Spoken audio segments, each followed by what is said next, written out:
Assalamualaikum. Selamat datang di Kisah Malam Kalian.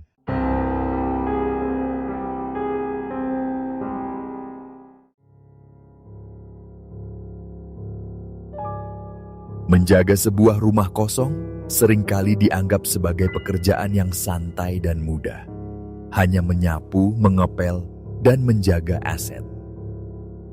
Tapi secara spiritual, sebuah bangunan besar yang ditinggalkan dalam keadaan kosong untuk waktu yang lama, perlahan-lahan akan menjadi wadah yang mengundang mereka yang tak kasat mata untuk singgah dan akhirnya menetap.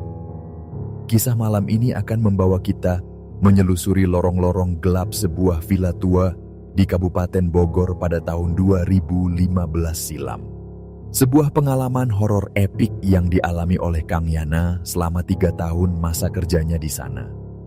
Siapkan nyali kalian, seduh kopi hangat kalian, dan mari kita mulai perjalanan malam ini menembus kabut pegunungan Bogor. Tahun 2014 hingga 2015, Yana adalah seorang pria pekerja keras yang merantau ke Jakarta. Sehari-harinya, ia berprofesi sebagai petugas jasa cuci karpet panggilan, yang secara khusus melayani pembersihan karpet masjid, musola, dan tempat-tempat ibadah. Pekerjaannya menuntut fisik yang kuat dan niat yang tulus. Suatu hari, saat sedang memperagakan alat pembersih karpet di sebuah masjid, Yana bertemu dengan salah satu pengurus masjid yang rupanya seorang pengusaha kaya. Terkesan dengan keuletan dan kejujuran Yana, pengusaha tersebut memberikan sebuah penawaran yang sulit ditolak. "Apa kamu mau nggak kerja sama saya? Kebetulan saya punya villa besar di daerah Kabupaten Bogor. Tugas kamu cuma satu. Jaga villa itu, sapu halamannya, dan pastikan bagian dalamnya tetap bersih. Gajinya lumayan dan kerjanya sangat santai, karena kamu bebas tinggal di sana." Mendengar kata Bogor yang identik dengan udara sejuk, pepohonan rindang, dan ketenangan yang jauh dari hiruk-pikuk polusi Jakarta, Yana langsung tertarik. Apalagi nominal gaji yang ditawarkan terbilang sangat mencukupi untuk dikirimkan kepada anak dan istrinya di Pandeglang. Tanpa berpikir panjang, Yana meminta izin untuk resign dari bos cuci karpetnya dan menerima tawaran tersebut. Keesokan harinya, Yana diajak mensurvei lokasi. Begitu gerbang besi itu terbuka, Yana dibuat takjub. Villa itu berdiri sangat megah, memancarkan pesona klasik yang luar biasa. Luas bangunannya kurang lebih 300 meter persegi, terdiri dari 2 lantai yang kokoh, serta memiliki total 7 kamar tidur berukuran luas. Bentuk bangunannya masih mempertahankan arsitektur khas Belanda. Langit-langit yang sangat tinggi, jendela-jendela kayu berukuran besar, dan pilar-pilar tebal yang menyangga teras depan. Di sekeliling villa, tumbuh rimbunan pohon-pohon besar yang membuat udara terasa sangat sejuk dan damai. "Selamat bertugas, Yana," ucap sang bos menepuk pundaknya sore itu. Tepat setelah mereka melaksanakan salat asar berjamaah, sebelum akhirnya mobil sang bos melaju kembali ke Jakarta, meninggalkan Yana sendirian. 2 minggu pertama, segalanya berjalan sempurna. Yana merasa ini adalah anugerah. Ia sangat betah. Pekerjaan membersihkan 7 kamar dan halaman yang luas sama sekali tidak terasa berat karena udaranya yang dingin. Tetangga di kanan dan kirinya juga berupa villa-villa kosong yang hanya didatangi pemiliknya sesekali. Kesunyian itu pada awalnya terasa menenangkan. Memasuki minggu ketiga, ritme kenyamanan itu mulai retak. Hari itu Yana merasa badannya sedikit meriang. Pekerjaan menyapu dan mengepel yang biasanya selesai di siang hari terpaksa molor hingga pukul 5 sore. Setelah membersihkan diri dan menunaikan salat maghrib serta isya, Yana membuat segelas kopi hitam. Ia duduk bersantai di bangku teras depan, menikmati hembusan angin malam Bogor yang menusuk pori-pori. Suasana malam itu sangat senyap. Hanya ada suara jangkrik dan gesekan daun. Namun, di tengah keheningan itu, telinga Yana menangkap sebuah suara yang sangat asing. Suara itu lirih, terdengar seperti suara wanita dewasa. Yana tersentak kaget. Ia menoleh ke kanan dan kiri, menatap pekarangan villa yang temaram. Tidak ada siapa-siapa. Mengandalkan sisa-sisa logika, Yana mencoba mengabaikannya. Mungkin cuma suara angin bergesekan sama dahan pohon, batinnya menenangkan diri. Namun, tak selang berapa lama, suara kedua kembali terdengar. Kali ini jauh lebih panjang dan memanggil namanya dengan sangat jelas. Bulu kuduk Yana seketika meremang. Itu bukan suara angin. Suara itu berasal dari dalam villa. Yana bangkit berdiri, menajamkan pendengarannya. Tepat saat ia memfokuskan telinganya ke arah dalam rumah, terdengar suara kucuran air yang sangat deras. Suara air itu berasal dari kamar mandi yang terletak di dekat taman dalam villa. Pikiran Yana mulai kacau. Sebagai penjaga yang bertanggung jawab, rasa penasarannya mengalahkan rasa takut. Ia melangkah masuk, menyusuri ruangan tengah yang remang-remang, menuju pintu kamar mandi. Dengan napas tertahan, Yana memutar knop dan mendorong pintu kamar mandi itu lebar-lebar. Namun kosong dan kering, tidak ada sebulir air pun yang menetes dari keran. Posisi tuas keran masih tertutup rapat sama persis seperti terakhir kali Yana membersihkannya sore tadi. Ada apa ini sebenarnya? Gumam Yana dalam hati. Dadanya mulai berdebar kencang. Ia menutup kembali pintu itu dan memutar tubuhnya untuk kembali ke teras depan.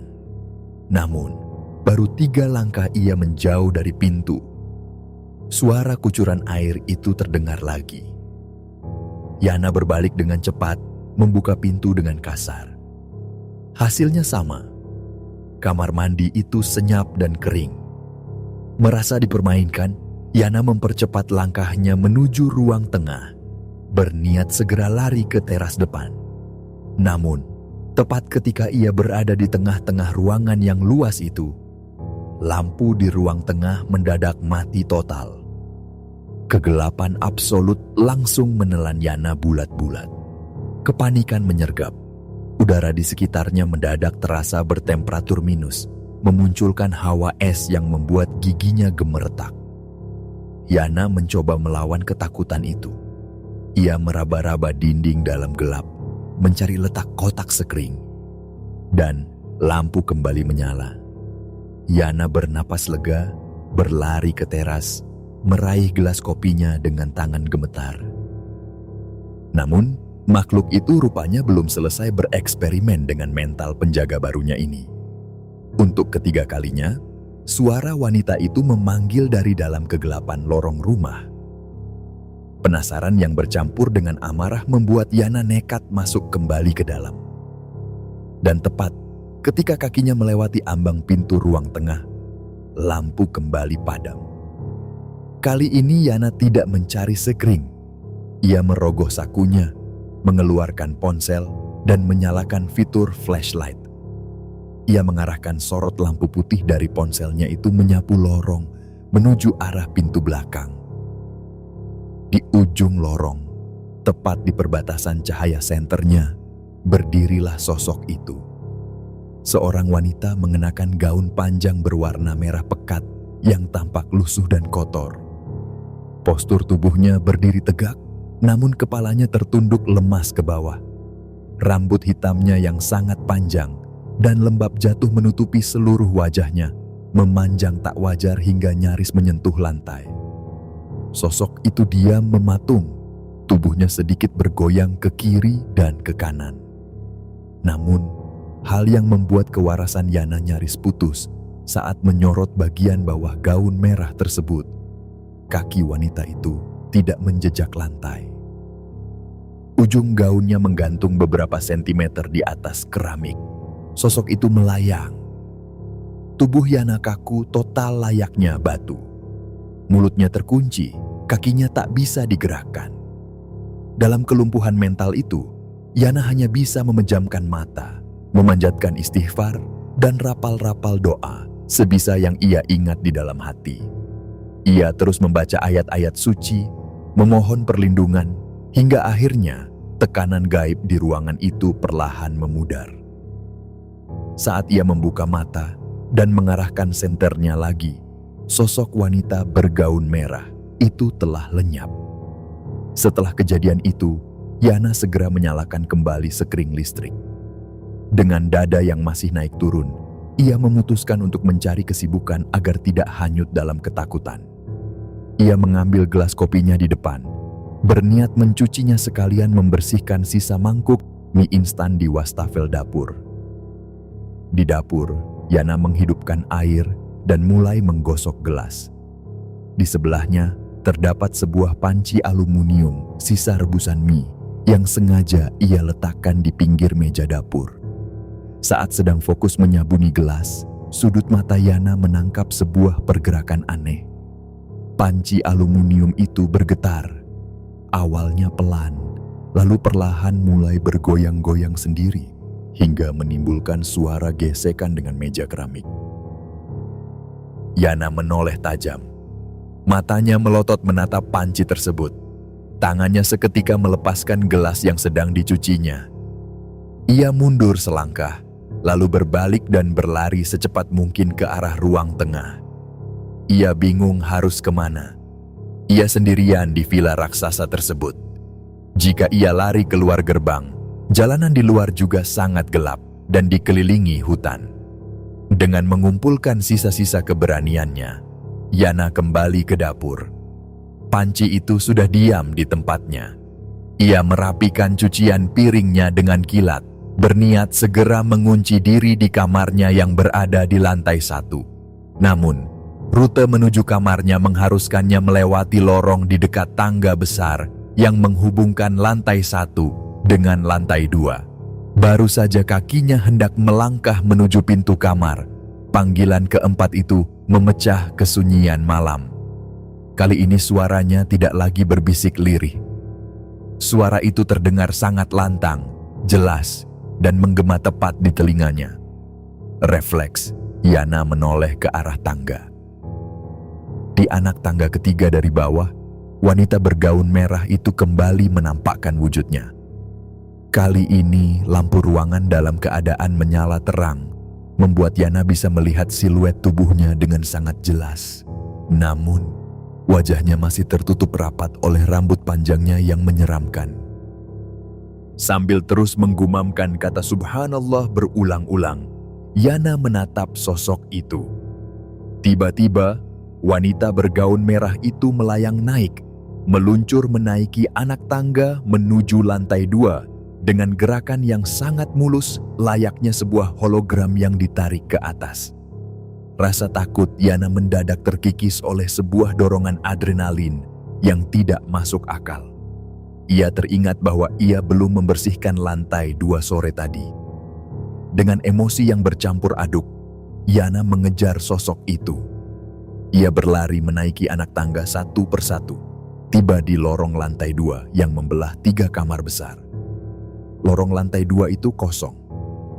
Napas Yana memburu. Ia membuka pintu kamar pertama di sebelah kiri. Kosong. Ia membuka pintu kamar kedua di bagian depan. Kosong. Kemudian, tangannya mencengkeram kenop pintu kamar ketiga yang berada di sebelah kanan. Ia mendorong daun pintu itu ke dalam. Di atas kasur berukuran king size yang tertutup seperai putih, wanita bergaun merah itu sedang duduk. Wajahnya menoleh sedikit ke arah pintu, menghadap Yana. Dan kali ini, rambut yang menutupi wajahnya tersibak perlahan. Yana membelalakan matanya, menahan napas saat wajah asli entitas itu terekspos di bawah cahaya lampu. Wajahnya tidak seperti manusia. Separuh wajahnya tampak pucat pasi layaknya mayat yang sudah lama membusuk, sementara separuh wajahnya lagi berwarna hitam pekat, gosong dan hancur. Di balik sela-sela rambut kusutnya, sosok itu mengangkat satu tangannya yang pucat, lalu menggerakkan jari-jarinya, memberikan isyarat lambaian tangan, seolah memanggil Yana untuk masuk dan menemaninya di atas kasur. Napas Yana terhenti total. Kengerian yang memancar dari wajah hancur itu menembus relung jiwanya yang paling dalam. Tanpa mampu berpikir panjang, Yana membanting pintu itu kuat-kuat. Ia berbalik, berlari kesetanan menuju tangga. Saking panik dan gemetarnya kaki Yana, ia kehilangan keseimbangan di anak tangga kedua. Yana terjatuh, tubuhnya terguling menuruni belasan anak tangga hingga terjerembab di lantai dasar. Mengabaikan rasa sakit dan memar di sekujur tubuhnya, Yana merangkak, bangkit berlari ke dapur, mengambil botol air, lalu melesat masuk ke dalam kamarnya dan mengunci pintu rapat-rapat. Ia menarik selimut hingga menutupi seluruh kepalanya. Di bawah selimut yang pengap itu, Yana menggigil hebat. Ia meringkuk memeluk lututnya, merapalkan setiap ayat suci yang ia ingat dengan air mata ketakutan yang menggenang. Bayangan wajah pucat berbelah hitam itu terus tercetak di pelupuk matanya. Malam itu, di tengah kemegahan villa yang ia jaga, Yana belajar satu hal. Ia sedang tidur di sarang setan. Sinar matahari pagi yang menembus jendela perlahan mengusir sisa-sisa kengerian semalam.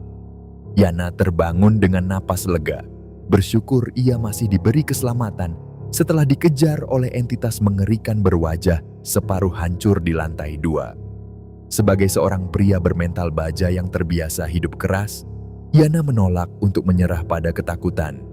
Ia kembali memegang sapu dan kain pel, membersihkan sisa daun kering di halaman, dan merapikan lantai 2 seolah tidak pernah terjadi apa-apa.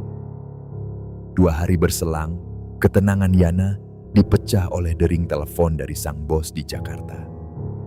Nanti siang, ada satu keluarga yang mau menyewa villa.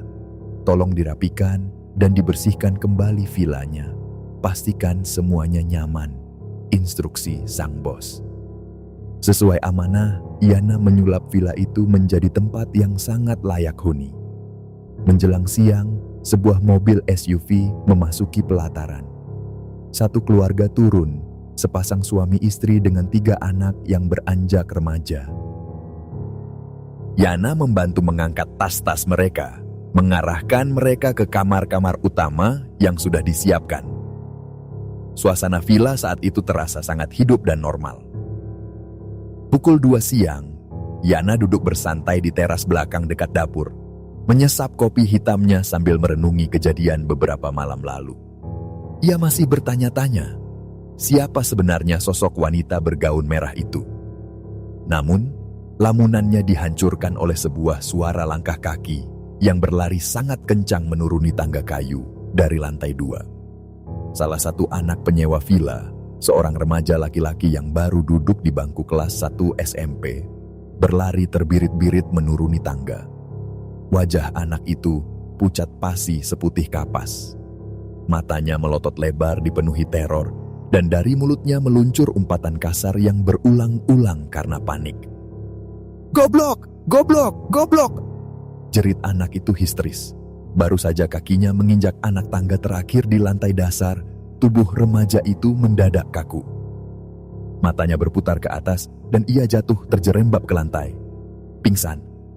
Kepanikan seketika meledak. Sang ayah berlari menghampiri anaknya yang tergeletak tak berdaya. "Mas Yana! Tolong mas! Ini anak saya, kenapa?" teriak si bapak panik. Yana bergegas masuk membawa sebotol minyak kayu putih. "Mungkin masuk angin atau kecapean di jalan, Pak," ucap Yana mencoba menenangkan, meski instingnya meneriakkan hal yang sangat berbeda. Yana berlutut, mengoleskan minyak kayu putih ke hidung dan tengkuk anak tersebut. Namun, detik berikutnya, apa yang ditakutkan Yana benar-benar terjadi. Mata remaja laki-laki itu mendadak terbuka lebar. Namun, tatapannya kosong dan sangat tajam. Aura di ruangan itu berubah drastis. menjadi berat dan menyesakan. Dalam sepersekian detik, kedua tangan anak itu melesat ke depan, mencengkeram leher Yana dengan cengkeraman yang luar biasa kuat untuk ukuran anak SMP. Ia mencekik Yana, menatapnya dengan kebencian yang mendalam. Saat mulut anak itu terbuka, suara yang keluar bukanlah suara remaja laki-laki. Itu adalah suara seorang wanita dewasa yang sangat dingin dan parau. Suara yang sempat memanggil nama Yana di malam-malam sebelumnya. "Ngapain kamu bersih-bersih di sini? Ini tempat saya. Saya merasa terganggu," desis wanita itu melalui bibir si anak. Keluarga penyewa menjerit ketakutan, melangkah mundur melihat anak mereka kerasukan. Yana, yang posisinya sedang dicekik dan kesulitan bernapas, mencoba menggunakan akal sehat dan sisa-sisa keberaniannya. Ia tahu, melawan makhluk astral dengan kepanikan hanya akan membuat mereka semakin kuat. Dengan suara tertahan di kerongkongan, Yana menatap lurus ke arah mata anak tersebut. "Maaf, Assalamualaikum," ucap Yana dengan nada setenang mungkin. Ia ingin menguji entitas macam apa yang sedang dihadapinya ini. Sesaat, cengkeraman di leher Yana terasa sedikit mengendur. Sosok di dalam tubuh anak itu memiringkan kepalanya. "Waalaikumsalam," jawab makhluk itu. Nada suaranya mendadak berubah menjadi lebih rendah, sangat halus, namun tetap memancarkan aura ancaman. Cekikannya terlepas, berganti dengan tatapan mengintimidasi. "Kamu siapa?" tanya Yana tegas, sambil mengatur napasnya yang tersengal. "Saya Ayu," jawab sosok itu pelan, matanya tidak berkedip menatap Yana. "Maksud kamu apa masuk ke badan anak ini? Kenapa kamu ganggu mereka?" cecar Yana lagi, berusaha melindungi keluarga yang menyewa villa majikannya. "Saya kurang suka dengan keluarga ini. Dan saya tidak suka kamu yang terus-terusan membersihkan tempat saya," ketus sosok bernama Ayu itu. Mendengar itu, Yana menjawab dengan nada membumi namun mengancam. "Maaf Ayu, saya ini cuma kuli pesuruh yang dibayar sama pemilik villa ini. Tugas saya memang membersihkan. Kalau rumah ini bersih kan bagus. Lagian, kamu mending keluar dari raga anak ini sekarang. Kalau kamu nggak mau keluar dan masih mau melawan, saya bacain kamu sekarang juga. Kamu bukan Islam kan? Kamu nggak takut sama Allah?" ancam Yana menggertak. Gertakan itu membuahkan hasil. Mata anak itu terpejam, tubuhnya mengejang sesaat, lalu terkulai lemas di pelukan ayahnya. Ayu telah keluar. Beberapa menit kemudian, setelah diberi minum air putih, remaja itu perlahan sadar. Sang ibu langsung memeluknya sambil menangis. "Kamu kenapa nak? Memangnya ada apa di atas?" Dengan tubuh bergetar dan menangis ketakutan, remaja itu menceritakan kengerian yang baru saja ia saksikan di lantai 2. "Aku tadi mau ke kamar. Tiba-tiba di pojok lorong ada sosok wanita yang seram banget, Ma. Rambutnya panjang, matanya melotot ke arah aku. Terus matanya itu ngeluarin darah. Mukanya berdarah semua, Ma. Aku takut banget." Tangis anak itu memeluk ibunya. Itulah alasan ia berlari menuruni tangga dan mengumpat. Karena saking terkejutnya melihat wajah hancur yang pernah membuat Yana terguling di tangga tempo hari. Sang ayah berdiri menatap Yana dengan wajah tegang. "Mas Yana, rumah ini ada penunggunya. Kenapa Mas nggak jujur?" Yana menunduk, merasa bersalah, namun tak punya pilihan. "Maaf Pak, saya juga baru tahu. Saya pikir itu cuma halusinasi saya saja beberapa malam lalu." Keluarga itu tidak mau mengambil risiko nyawa anak-anak mereka. Tanpa memperdebatkan uang sewa yang sudah dibayar lunas, menjelang azan maghrib, mereka mengemasi semua barang dan memacu mobil keluar dari gerbang villa. Pergi meninggalkan Yana sendirian. Lagi. Setelah kepergian penyewa yang berumur kurang dari setengah hari itu, Yana kembali membereskan sisa-sisa minuman di ruang tengah. Malam itu, alih-alih dilanda ketakutan yang mencekam, Yana justru merasa lelah bercampur kesal. Sejahat itukah makhluk di villa ini sampai anak kecil pun diteror sedemikian rupa, batinnya. Pukul 9 malam, Yana memutuskan untuk mengistirahatkan tubuhnya. Ia masuk ke kamarnya, mengunci pintu, dan tertidur pulas tanpa gangguan. Namun, di tengah lelapnya malam, alam bawah sadarnya ditarik ke dalam sebuah mimpi yang sangat nyata. Dalam mimpi itu, Yana sedang tertidur di atas kasurnya, persis seperti posisinya di dunia nyata. Tiba-tiba, pintu kamarnya terbuka. Masuklah seorang bapak-bapak berwibawa. Pakaiannya tampak sederhana seperti pakaian orang zaman dahulu, namun di kepalanya bertengger sebuah mahkota kecil yang menandakan bahwa ia bukanlah entitas sembarangan. Mungkin sosok ini adalah tuan rumah yang sebenarnya dari tanah perbukitan tersebut. Pria bermahkota itu mendekat, lalu menyentuh pipi Yana dengan telapak tangannya. Sentuhan itu terasa luar biasa dingin, menusuk hingga ke tulang. "Bangun nak," ucap pria bermahkota itu dengan nada kebapakan. Dalam mimpi itu, Yana merespons dengan kaget. "Bapak siapa? Kok bisa masuk ke kamar saya?" Pria itu tersenyum tipis. "Saya pemilik rumah ini. Saya minta tolong sama kamu. Cuma kamu yang bisa melakukan ini. Tolong bacakan surat Al-Baqarah 7 kali di rumah ini." Amanatnya lembut, namun tegas. Setelah memberikan pesan itu, tangan yang menempel di pipi Yana ditarik perlahan. Bersamaan dengan itu, mata Yana terbuka lebar. Ia terbangun dari tidurnya dengan napas tersengal. Yana menyentuh pipinya sendiri. Gila. Hawa es dari telapak tangan pria di dalam mimpinya tadi masih tertinggal dan menempel nyata di kulit pipinya. Ia menelan ludah. "Ya Allah, mimpi apa tadi?" gumamnya. Namun karena waktu masih menunjukkan pukul 2 dini hari, Yana memaksakan diri untuk kembali tidur hingga azan subuh berkumandang. Keesokan paginya, telepon genggam Yana berdering. Bosnya dari Jakarta menelepon. "Bagaimana keadaan di villa? Keluarga yang menyewa kemarin, apa sudah pulang?" tanya sang bos. Yana terkejut. "Kok bapak bisa tahu mereka sudah pulang?" tanya Yana. "Sudah, kamu tidak usah cerita, biarin saja," potong sang bos. Merasa ada yang mengganjal, Yana langsung menceritakan mimpi ganjilnya semalam. "Saya mau cerita, Pak. Semalam saya mimpi aneh. Saya didatangi bapak-bapak pakai mahkota. Terus, bapak itu minta tolong sama saya buat bacain surat Al-Baqarah 7 kali di villa ini." Di seberang telepon, sang bos terdiam cukup lama. Saat suaranya terdengar kembali, nada bicaranya bergetar karena takjub. "Subhanallah, kok mimpi kita bisa sama persis? Saya semalam juga dimimpikan bapak bermahkota itu. Dan di dalam mimpi saya, bapak itu bilang bahwa cuma kamu yang bisa disuruh mengaji di sana," ungkap sang bos merinding. Sebuah validasi spiritual yang telak. Mimpi yang sinkron antara pemilik dan penjaga villa.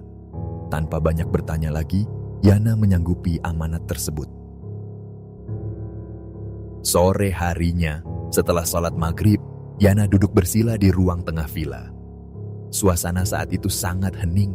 Dengan khusyuk ia membuka mushaf Al-Quran dan mulai melantunkan ayat-ayat surat Al-Baqarah.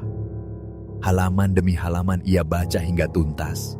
Dan ia mengulangnya sampai 7 kali putaran sesuai amanat si pria bermahkota. Ajaibnya, selama proses pengajian itu berlangsung berjam-jam lamanya, tidak ada satupun gangguan. Tidak ada kucuran air, tidak ada suara ketukan, tidak ada lampu yang mati. Villa itu terasa sangat damai, seolah energi kelam yang membelenggunya perlahan menguap ke udara.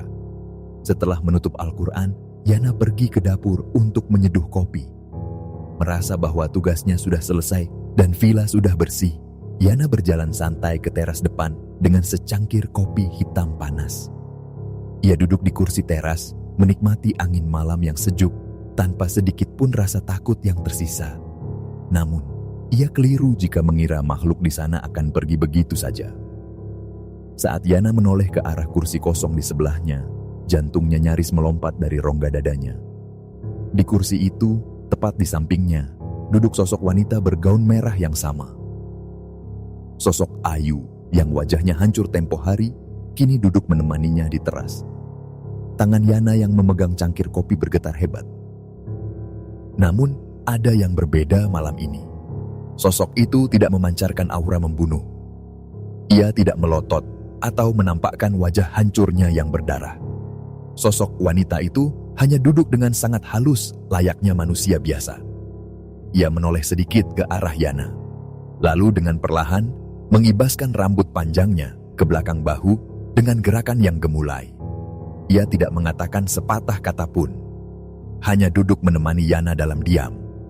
Meski wujudnya tidak lagi menyeramkan, duduk berdampingan dengan entitas astral bukanlah sesuatu yang bisa dianggap normal oleh akal sehat.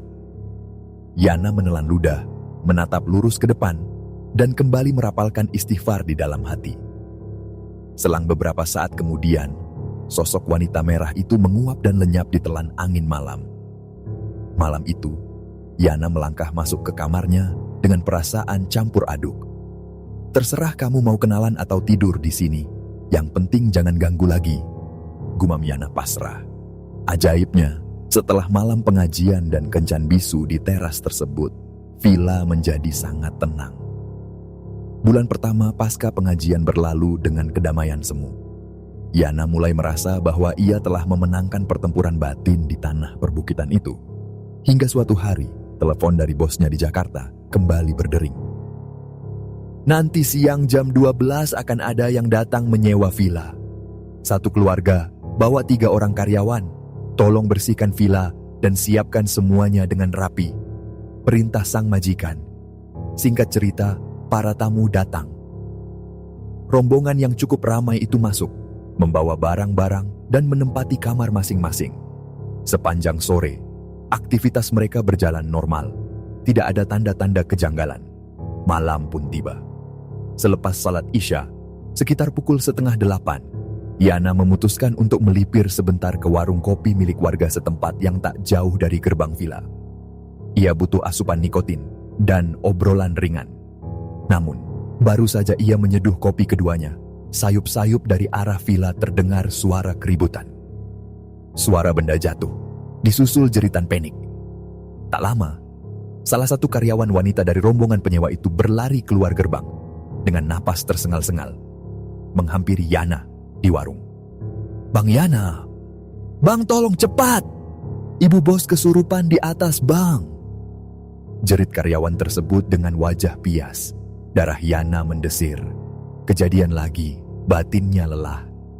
Ia langsung melempar rokoknya dan berlari secepat kilat menaiki tangga villa menuju lantai 2. Sesampainya di lorong atas, pemandangan kacau menyambutnya. Barang-barang berserakan. Anggota keluarga dan karyawan lainnya hanya berdiri mematung, merapat ke dinding dengan wajah pucat pasi. Di tengah ruangan, ibu dari keluarga penyewa itu meronta-ronta dengan gerakan yang sangat tidak wajar. Yana mendekat. Saat ia menatap wajah si ibu, ia menyadari bahwa ekspresi itu bukanlah ekspresi manusia. Pupil matanya membesar, nyaris menutupi seluruh bagian putih matanya. Tatapannya liar dan memancarkan aura membunuh. Yana menarik napas panjang. "Assalamualaikum," sapa Yana tegas, namun hening. Sosok di dalam tubuh ibu itu hanya menatapnya tajam tanpa berkedip. "Assalamualaikum," ulang Yana dengan nada yang lebih keras. Tubuh ibu itu mengejang pelan. Mulutnya perlahan terbuka dan keluarlah sebuah suara yang sudah sangat Yana kenal. Suara yang halus, dingin, namun syarat akan ancaman. "Waalaikumsalam. Apa kamu lupa dengan suara saya, Yana?" ucap sosok itu. Yana mengernyitkan dahi. "Apa kamu Ayu? Kenapa kamu kesini lagi dan ganggu mereka?" hardik Yana.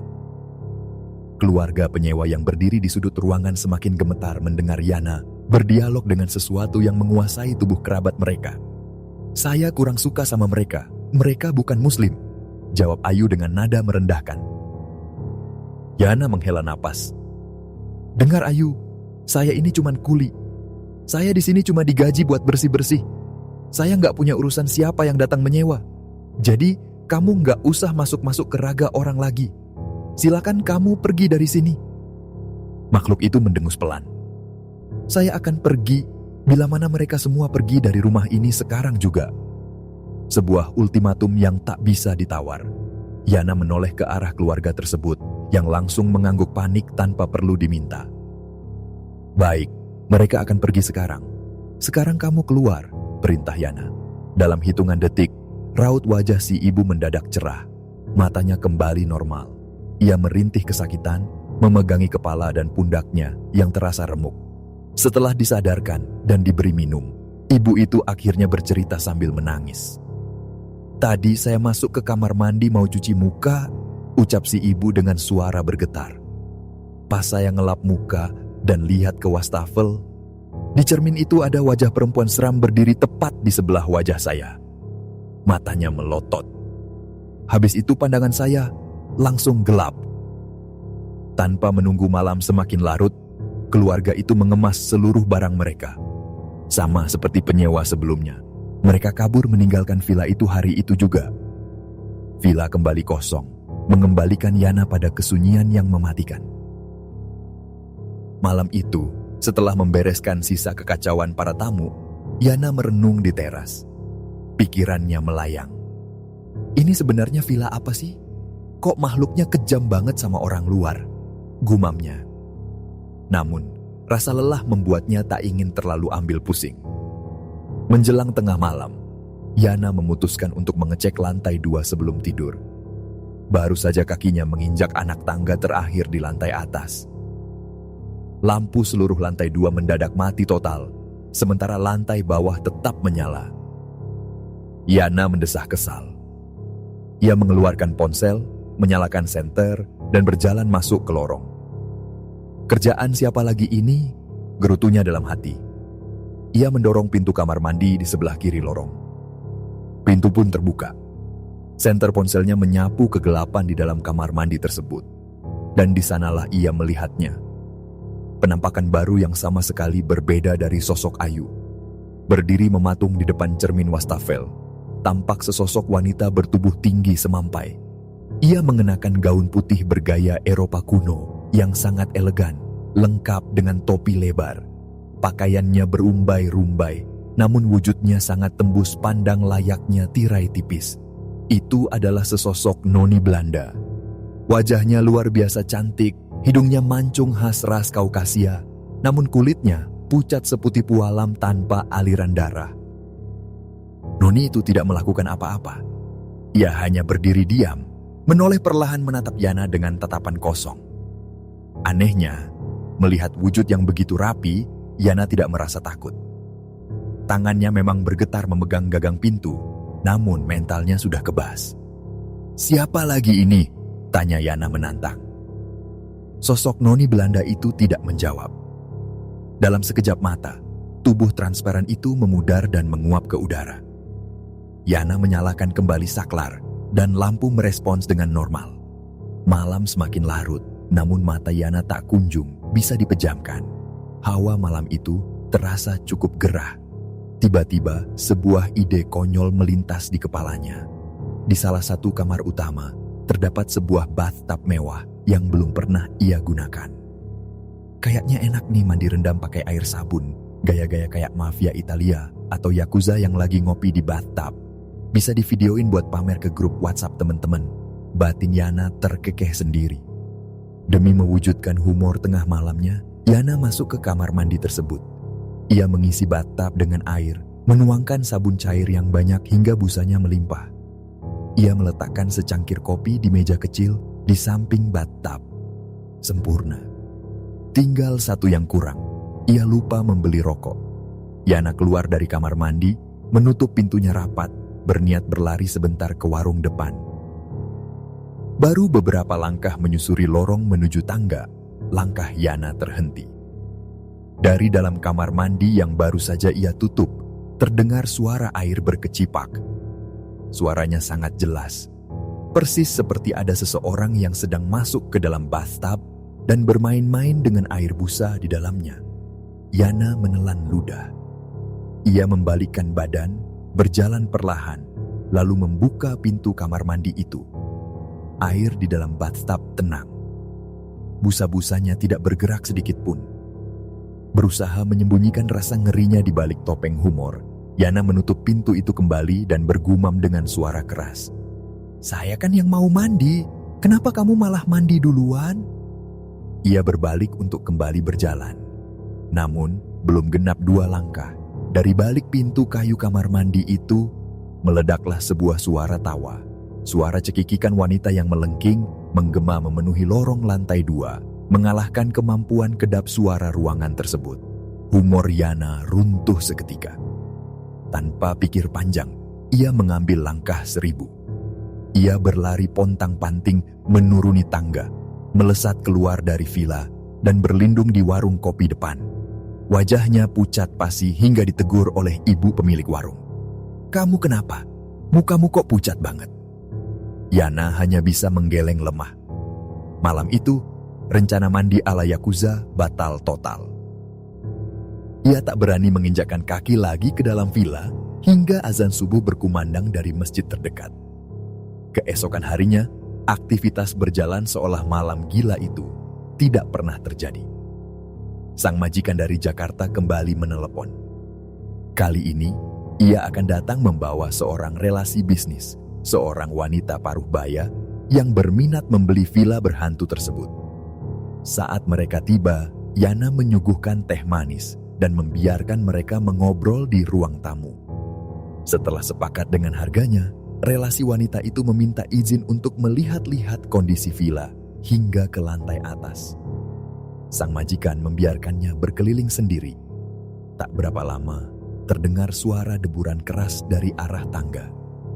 Wanita calon pembeli itu tersandung dan jatuh terguling di tangga. Ia pingsan. Yana dan majikannya berlari menolong. Pingsannya sangat lama. Yana yang sudah muak mulai bersiap-siap dengan ayat suci, mengira ini adalah adegan kesurupan part 3. Namun ketika wanita itu sadar, ia tidak kesurupan. Sambil menangis ketakutan, ia mencengkeram lengan si majikan. Di cermin lantai atas tadi, ada wajah perempuan hancur berdarah yang ngelihatin saya. Villa ini nggak beres. Saya minta pulang sekarang. Sang majikan berusaha menenangkan dan mengelak, bahkan menanyakan pada Yana sebagai saksi. Yana, demi menjaga nama baik bosnya, terpaksa berbohong bahwa villa itu aman-aman saja. Namun, wanita itu tak bisa ditipu. Pembelian dibatalkan hari itu juga. Malamnya, Yana duduk menyendiri di teras. Pikiran logisnya sudah mencapai batas. Gangguan ini tidak lagi menakutkan, melainkan sudah di tahap menyebalkan dan menguras energi hidupnya. Menghadapi siksaan mental, sakit kepala mendadak, dan melihat wajah hancur setiap minggu, bukanlah sebuah pekerjaan normal. Besok saya berhenti, putus Yana bulat. Ia membersihkan seluruh villa dengan sangat rapi malam itu, berniat memberikan kesan perpisahan yang baik. Setelah beribadah, Yana merebahkan tubuhnya di kasur. Ia tertidur sangat pulas. Namun, di sepertiga malam terakhir tidurnya terusik. Ia merasakan sebuah sentuhan yang sangat dingin membelai pipinya. Sentuhan itu terasa sangat lembut. Dalam kondisi setengah sadar, di antara ruang mimpi dan kenyataan, telinga Yana menangkap sebuah bisikan tepat di samping telinganya. "Kamu jangan pergi. Yang bisa bertahan di sini cuma kamu. Bila mana kamu pergi, saya akan ganggu mereka semua." Yana terbangun dengan napas memburu. Ia tahu itu adalah ancaman dari sosok Ayu. Namun keputusannya sudah bulat. Nyawa dan kewarasannya jauh lebih berharga daripada bernegosiasi dengan penghuni alam gaib. Pagi itu juga, ia mengepak barangnya dan mengunci gerbang villa. Yana tiba di rumah bosnya di Jakarta untuk mengambil sisa gajinya dan berpamitan secara resmi. Sang bos menatapnya dengan pandangan penuh selidik. "Kenapa kamu berhenti mendadak? Bukannya kemarin kamu bilang nyaman-nyaman saja di villa?" Yana menghela napas panjang. "Enggak, Pak. Saya mau jujur sekarang. Dari awal saya kerja sampai semalam, gangguan di sana itu enggak masuk akal, Pak. Makhluknya terlalu kejam dan agresif sama orang." Sang bos terdiam sejenak, lalu mengusap wajahnya dengan kasar. "Sebenarnya, sebelum kamu ada bapak-bapak warga lokal yang jaga di sana. Dia cuma bertahan 3 hari. Setelah itu dia jatuh sakit parah." Yana terbelalak. "Sakit bagaimana, Pak?" tanya Yana. Saking horornya gangguan yang dia terima, bapak itu sampai diancam. Dia bilang, Kalau dia berani lewat di depan villa itu lagi, nyawanya bakal melayang, kecuali dia menaruh kembang 7 rupa di gerbangnya. Karena kembang mahal, akhirnya dia disarankan menyebar tanah kuburan dicampur sereh baru, gangguan ke tubuhnya hilang. Makanya saat kamu bisa bertahan 3 tahun, Bapak sangat bersyukur. Belum selesai Yana mencerna fakta mengerikan tersebut, ponsel sang majikan berdering keras. Panggilan masuk dari salah satu warga yang tinggal di dekat Villa Bogor. Sang bos mengangkatnya dan menekan tombol loudspeaker. "Halo Pak, ini saya mau nanya. Penjaga villa Bapak yang namanya Yana mana ya Pak? Tadi saya lihat dia lagi ngopi di warung depan. Tapi pas saya masuk ke dalam mau ngasih makanan, orangnya tiba-tiba hilang gak ada jejak." Bulu kuduk Yana seketika berdiri tegak. Darahnya membeku. Sang bos menelan ludah, menatap wajah Yana yang sedang duduk tepat di hadapannya di Jakarta. "Pak," jawab sang bos dengan suara bergetar. "Anak buah saya, dari pagi sudah ada di rumah saya di Jakarta. Dia sudah resign." Terdengar suara napas tercekat dari seberang telepon, sebelum panggilan itu ditutup secara sepihak karena teror yang tak bisa dijelaskan. Hingga bertahun-tahun kemudian, villa di perbukitan Bogor itu tak pernah lagi dihuni. Bangunan megah seharga miliaran rupiah itu kini ditelan oleh semak belukar, menjadi monumen bisu bagi kengerian masa lalu. Dari cerita ibu pemilik warung, Yana akhirnya mengetahui sejarah kelam tanah tersebut. Jauh sebelum villa itu dibangun, di era penjajahan kolonial, tanah perbukitan itu adalah arena tak bertuan tempat para jawara dan penganut ilmu hitam dari berbagai wilayah datang untuk mengadu kesaktian. Pertumpahan darah adalah hal lumrah. Bahkan, beberapa wanita Belanda dikabarkan ikut meregang nyawa secara tragis di sana, meninggalkan kutukan yang menyerap langsung ke dalam pori-pori bumi. Tanah itu adalah portal.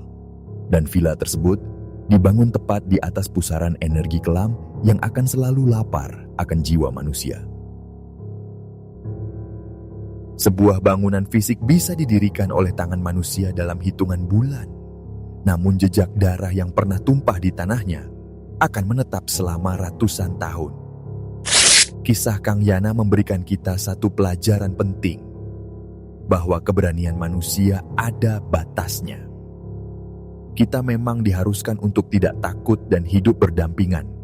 Namun ketika entitas dari dimensi lain sudah melampaui batas dengan menyakiti, mengancam, hingga meniru wujud kita, mundur bukanlah sebuah tindakan pengecut, melainkan langkah menjaga kewarasan dan keimanan. Pekerjaan yang gajinya besar, namun menuntut kita untuk berbagi tempat tidur dengan makhluk tak kasat mata, rasanya bukanlah sebuah kesepakatan yang sepadan. Apalagi jika mereka pada akhirnya tak ingin kita pergi selamanya. Apakah kalian pernah punya pengalaman tinggal atau bekerja di sebuah gedung tua peninggalan Belanda? Pernahkah kalian ditegur secara langsung oleh para penghuninya? Bagikan kisah merinding kalian di kolom komentar.